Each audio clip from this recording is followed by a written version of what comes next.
stones can break my bones, but names will never hurt.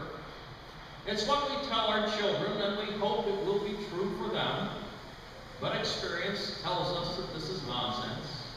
Ancient people had it right. Names have power. Names and labels applied to people can completely change our perceptions of them. For example, if I say, "You are a congregation," that sounds all right to you, doesn't it? A congregation. Now, how about "You are a mob"? That has a totally different feel to it. You're the same group of people, but folks who don't know you would definitely see and think about you in an entirely different way. In a New Atlantic Monthly article, the power of names was explored rather deeply.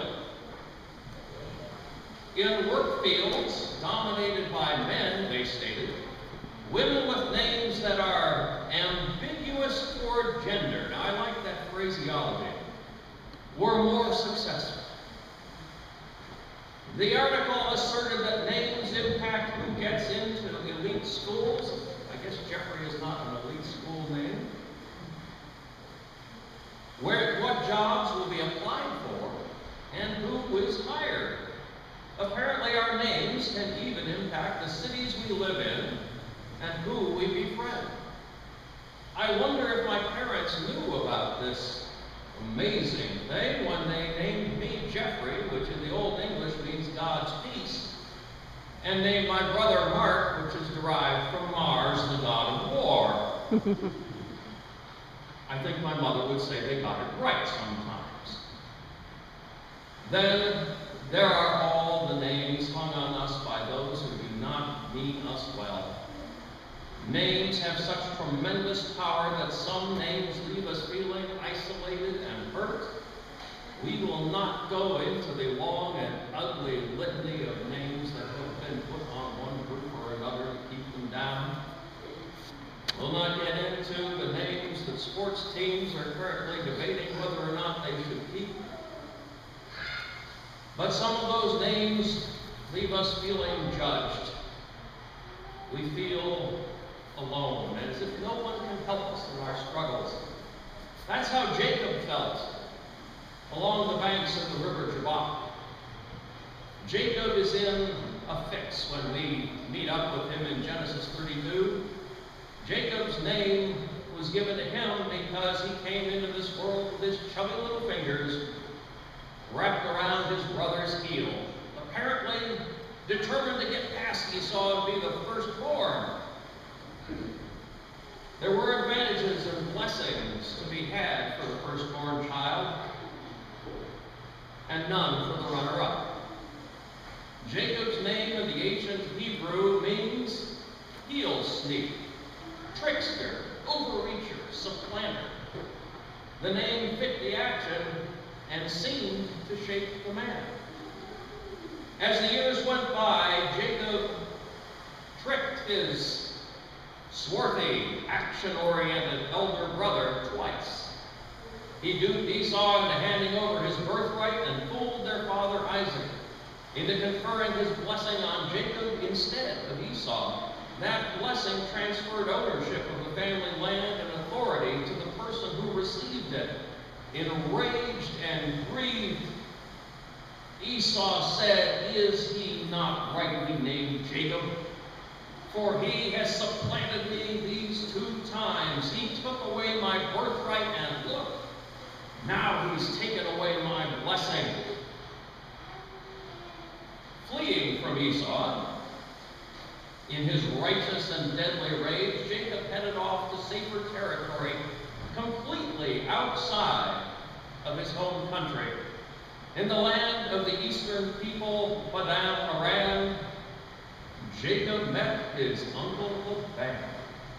Uncle Laban proved to be Jacob's equal in trickery for 14 long years. However, Jacob eventually bested Laban at his own game and left, heading back home for Canaan with wives, children, livestock, and wealth, all of which which his uncle seriously begrudged him. You see, while Jacob was a tricky individual, he was absolutely not a diplomat. On the way back, Jacob feared that his brother Esau had held a grudge against him for all those long years. Jacob knew his more powerfully built brother was a man of action, comfortable in the wilds, while Jacob himself, not exactly a 98-pound weakling, and now there's another one of those names, was a more calculating soul, better suited, it said, for tent life and settlements. Further, when Esau, grieving at the loss of his blessing, asked their father if he couldn't find some blessing for him, Isaac told Esau, "By your sword you shall live, and you shall serve your brother, but when you break loose, you shall break his yoke from your neck."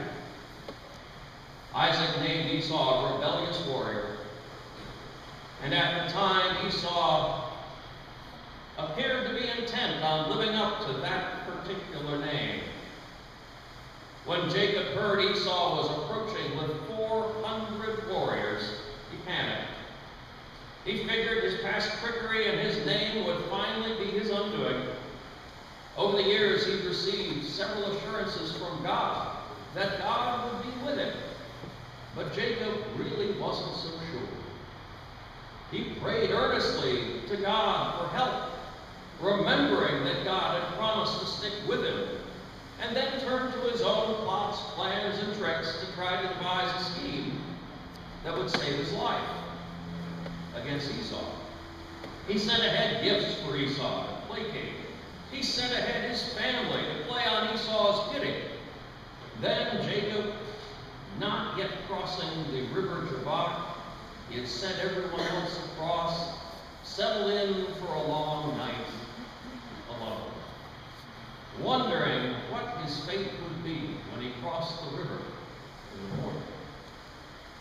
With darkness falling, you can just see Jacob standing there by the river, looking worriedly off in the direction of Canaan and his brother's army. He rubs his hands across his face, unconsciously trying to scrub away his fear and his fatigue. Jacob's mind is a whirl of half-formed strategies and fully formed terrors. No one he sent forward had returned. For all Jacob knew, Esau had killed them all. Imagine Jacob's name, heel sneak, trickster, overreacher, supplanter, and all his schemes replaying in his mind during this dark night of the soul. Jacob faces himself. Jacob faces all he's done that has led him to this lonely place on this desperate night. Perhaps Jacob asks himself, how could things possibly get worse? Meanwhile, out there in the darkness, someone stalks Jacob unnoticed. As in Jacob's day, names have great power with us today. We receive a lot of them in this life. Our families first bless us with our given names, names intended to be loving gifts to us, even if we don't always see them that way when we're little. But in time, individuals and organizations that do not have our best interests in mind start hanging other names on us. The school bully calls you a loser and declares you always will be. Intellectually, you know that this is not true, but every time something goes wrong, you hear that bully's near loser in your head. In commercials, certain companies tell you that lower credit scores imply or define you as unreliable or lazy. Politicians and political pundits have gotten extremely proficient at name calling. Sadly, they've discovered the truth in name calling doesn't much matter. Persistence and loud volume will get the opponent tired, whether the accusation has any bearing in reality or not. We hate these names that are hung on us so callously, but we can't seem to get rid of them. In our darkest nights and bleakest moments, we even start to believe those names define us. We worry that if those cursed names were generally known, people would not love us. We go so far on some particularly bleak nights to believe that not even God can rid us of these hateful names, and wonder what judgment will await us when we meet our Creator face to face. We feel helpless in the face of the onslaught, just as helpless as Jacob, pacing back and forth on the muddy banks of the river Jabbok in the night. Of course, things did get worse out there for Jacob in his dark night of the soul. Suddenly, Jacob discovers he is not alone along that riverbank. Jacob finds himself in a wrestling match. Who is this? Has Esau come ahead of his forces to kill Jacob in secret? Is it a Bedouin thief come to rob Jacob, having discovered him alone? Or could it possibly be something worse? All night long, the two wrestle in the dark. Jacob is matched move for move. He wrestles with himself over the sins of his past. He wrestles with judgment over his name and his actions. And before dawn comes, Jacob realizes he wrestles with God through this mysterious agent. As dawn approaches, the wrestler, identified only as the man, dislocates Jacob's hip to end the match and demands to be released. Jacob, however, is nothing if not tenacious. This heel sneak is not inclined to release his mysterious combatant any more than as a baby he wanted to let go of Esau's foot. At least not without a blessing from God. And now we come to the moment of truth. Jacob's wrestler asks him, "What is your name?" The mysterious man is asking Jacob to reveal who people say that he is. His seemingly simple response, Jacob, tells the man here is an individual who is known as a heel sneak, a trickster, an overreacher, a brother supplanter. And God's angel strips Jacob of that name. God replaces Jacob and renames him Israel, which loosely translates as scrapper with God or wrestles with God. In that moment, a miracle occurs. Jacob is known and fully engaged by God, accepted by God completely with all his baggage, all his schemes, and all the names that have been hung on him. Through God's infinite grace, God renamed Jacob Israel and approved of Israel's willingness to go toe-to-toe with God. Further, having renamed Jacob, God preserved him in order that God might transform him into the better man and the father of the nation that God intended for him to be. But it came at a cost. God's angel threw out Jacob's hip joint so that this man of slippery wit and not inconsiderable strength of his own would have to rely on God when facing his brother and his future, rather than his own resources and all his schemes and plans. God wants to do the same with each and every one of us. God promised to stay with Jacob through all Jacob's struggles. God promises to do the same for us. And God always keeps God's word. But we need to take heed. Jacob's transformation by the grace of God into Israel did not come without considerable personal cost. That night's terrifying battle with himself, his history, and with God's messenger left him battle-scarred and humbled. Jacob felt that when he headed for his homeland, his biggest trouble would be facing Esau. But his biggest problem, his life-changing climactic moment, came the night before, when out of nowhere he came face to face with God's messenger and with himself. This story of Jacob wrestling with God in the night is good news for all of us. we may feel helpless in the face of all the hateful, hurtful names heaped upon us, but we are not helpless. We can follow Jacob's example. On the day before his wrestling match, when Jacob felt the noose tightening around his neck with his brother's approach, and all seemed to be lost, he prayed. Just as God stayed with Jacob in his troubles, God willingly stays with us in ours. God may have to wrestle us to get our attention, to get us to face ourselves and our parts in things, at least long enough to change our names. God may have to wrestle us until dawn before we'll listen to God's assurance that God will preserve us.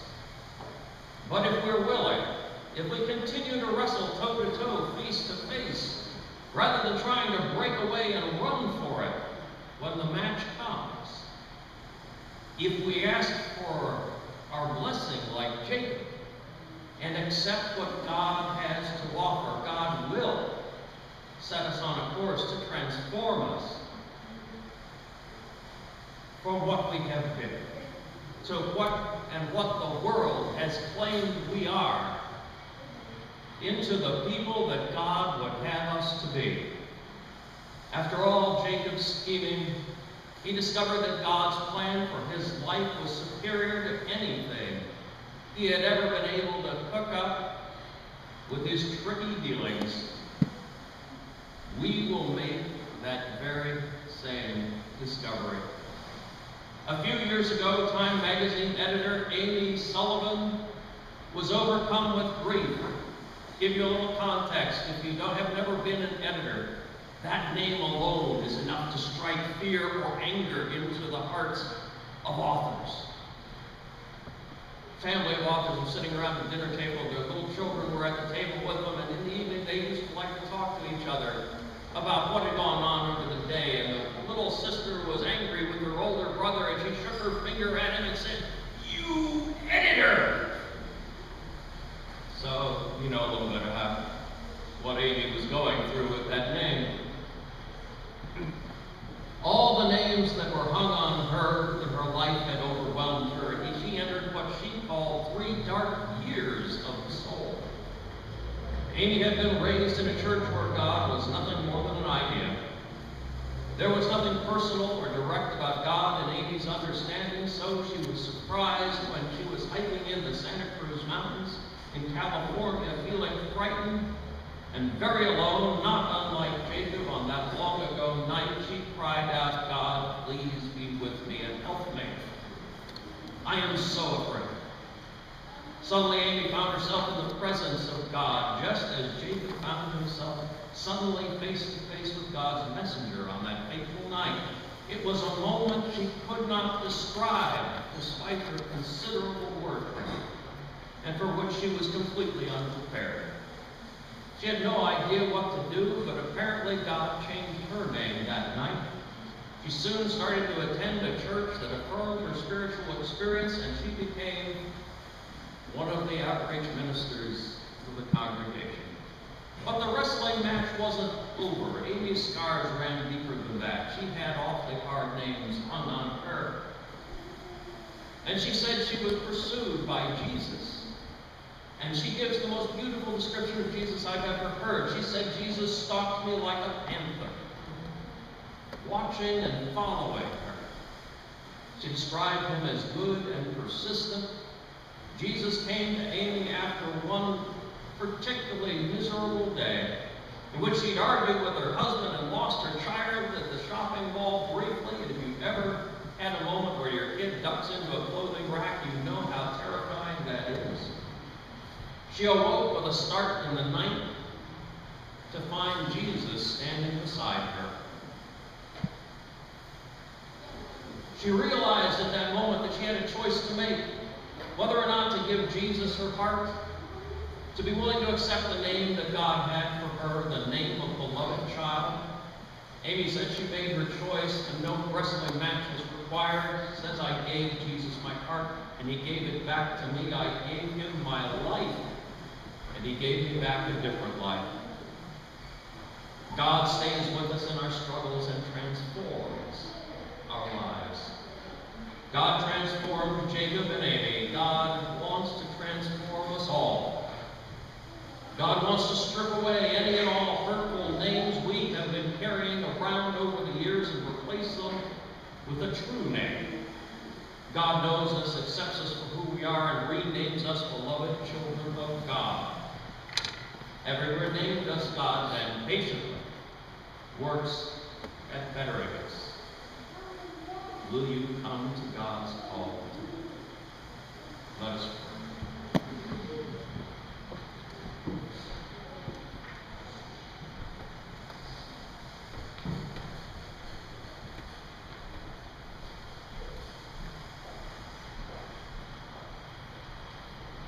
Amen. The love of God is such a beautiful thing, and something we rarely can get our minds around. It is a moment of grace for us all. And now, please rise as you are able. Let's sing our hymn number 591. Have thine own way, Lord, verses 1